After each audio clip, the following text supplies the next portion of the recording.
Passons au Viking Game Warhammer 40 000 Summer Grand Tournament.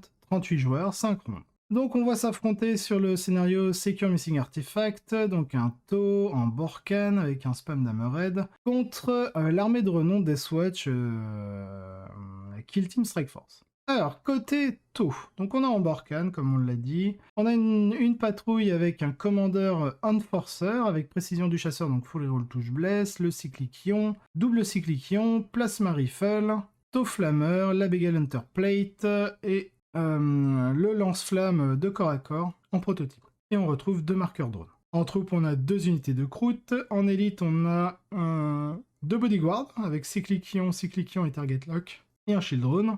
On a une unité de stealth toute nue, voilà. Sans homing beacon, rien, voilà, tout nu. En attaque rapide, on retrouve une unité de 5 chiens croûtes. Et une unité de Pathfinder, donc avec 3 rail rifles parmi eux. En soutien, on a double hammerhead gunship.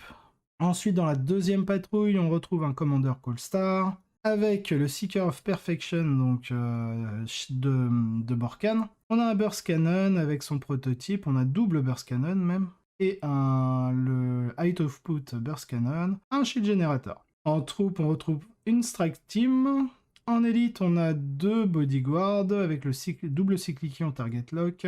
Et encore du bodyguard avec double cyclic ion target lock. Et un shield drone à chaque fois. En soutien, on retrouve le 3e Hammerhead et une Riptide avec 2 shield missile drones. Ok. Du côté de la Deathwatch, donc on est bien sur l'armée of Renon, sur un bataillon, donc on a un Librarian en armure Phobos, avec Préformic Résonance, Fortified with Content, Lord of Decide, donc ça Lord of Decide, c'est Prince de la Duperie, pour justement redéployer des unités Phobos, jusqu'à 3 unités Phobos. On a un Primary Chaplain on bike avec Optimised Priority, Recitation of Focus, Quantic of 8 pour plus de la charge, Master of Sanctity, je présume, voilà, Wise Orator, il a la Beacon Angelis en relique qui permet de TP une unité sur lui. Il me semble que c'est ça. Pas de TP, ouais, une unité qui est présente en jeu à côté de lui. Et un Watchmaster tout nu en Warlock. En troupe, on va retrouver 2 unités d'Indomitor Kill Team en Aquila,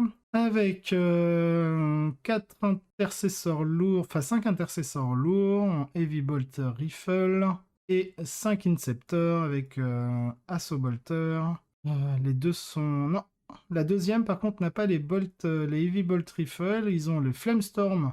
Non, pardon, ça c'est les agresseurs. Donc ils n'ont pas les Assault Bolter, là ils ont les Flamestorm Gunplate. Et les intercesseurs lourds ont les Hellstorm Bolt Rifle. Ça c'est les armes d'assaut. Ensuite, en Proteus Kill Team, on en a 2. 2 Proteus Kill Team avec les téléportomeurs, ok, en 2 minutes, le Jump Pack, Black Shield. Donc le Black Shield, épée tronçonneuse, marteau tonnerre, on a un Terminator en épée énergétique Stormbolter. On a du Deathwatch vétéran en Storm Shield Bolt Gun, il n'y a que lui qui a en épée tronçonneuse Bolt Gun. Ensuite, on a 2 autres vétérans en Heavy Thunder Hammer. Un vétéran biker en épée tronçonneuse et le sergent en Heavy Thunder Hammer. Deuxième Proteus, je pense que ce sera la même chose. Non, le Black Shield est dans Thunder Hammer. Ensuite, on a du Storm Shield en veux-tu en voilà et du Heavy Thunder Hammer comme tout à l'heure. Donc en dehors du Black Shield qui est différent, tout le reste c'est la même chose. Et enfin, on a une Spectrus en Venator avec 5 Eliminator Las Fusil. Maintenant que les las fusils sont devenus gratuits, on a tendance à vouloir les jouer. Particulièrement quand on combine avec l'Helix, les las fusils qui sont quand même force 8, PA-3 dégâts flat 3, quand on commence à en avoir 5 dedans, ça fait pas plaisir. La Kill Team Strike Force est de retour, fraîchement dotée de quelques nouveaux trucs épicés et prête à livrer la bataille au taux. La plupart des éléments de la liste Deathwatch sont assez proches de ce que les listes Strike Force avaient évolué avant la vague de livres à forte puissance du début de l'année. Les grosses équipes d'Indomitor assurent un contrôle durable du plateau et peuvent aplatir absolument n'importe quoi avec le spécialisme extremis grâce à leur statut d'Aquila. Tandis que les équipes de mêlée Proteus peuvent absolument monter en flèche sur le champ de bataille avec la tactique de chapitre White Scar activée, en utilisant la taille des bases de moto pour obtenir des masses de portée supplémentaires pour une charge.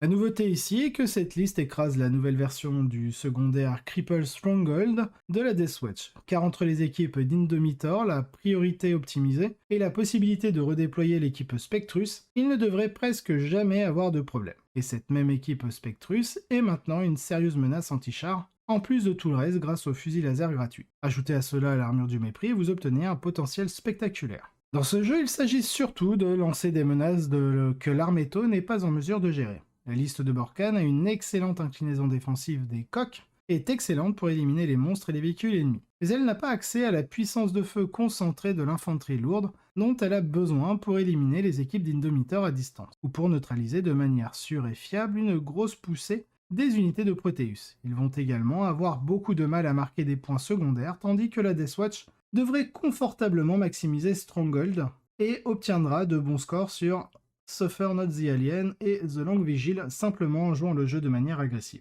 Les tours ont désespérément besoin de 2 tours pour ramollir la Deathwatch, mais ils n'en auront tout simplement pas le temps face à la mobilité. Donc 88 à 43 pour la Deathwatch, GG à Michael Klangjibi, enfin bref, à Michael, pour sa Deathwatch pour être arrivé premier. Cette liste est vraiment terrifiante et plausiblement très bien positionnée pour le metagame. Une grande partie des nerfs et des augmentations de points dans les changements récents concernaient des choses qui sont excellentes pour éliminer l'infanterie lourde, notamment la forte augmentation du coût des fusils à plasma et les canons à venin lourd qui sont plus difficiles à spammer. Et cette liste est prête à combler tout vide créé par cela. Elle a aussi l'impression d'avoir une chance de gagner un combat au point contre Bloody Rose, et elle va joyeusement rayer de la table les listes de Necrons éternels expansionnistes, surveiller cet espace, je pense, et bravo à Michael pour la victoire. Pour le reste du best, on a un Imperial Knight en maison Krast, avec deux Crusaders et beaucoup d'Armigers. Ensuite, on a un Adeptas Sororita Bloody Rose, on a un Culte Mechanicus en Lucius Vétéran Cohorte. Ensuite, on a un Arlequin en Light Seidas. Et enfin, on finit en 6ème place avec le taux que l'on a vu sur le Showdown.